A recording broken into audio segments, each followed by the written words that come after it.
Татарстан гимнінің музыка режимінен 20 ел элек кабул ителгән иде.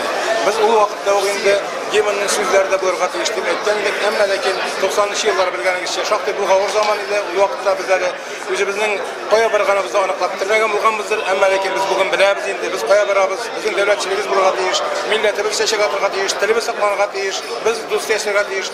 Менә шушы идеялар бу гимнның менә бүген тәкъдим иткән гимнның эчтәлегенә салынган. Билгеле, бу бик катлаулы гимнга сүзләр язылган. Чөнки әйткәнемчә 8 юлга, менә шушы шигъри 8 юлга халыкның бөтен хыялларын, бөтен идеалларын, бөтен максатын, теләген сыйдыру искиткеч авыр нәрсә. Аннан соң безнең Татарстаныбызда 2 дәүләт теле.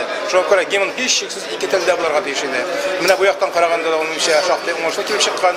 Ул татарча башлана, русча дәвам итә.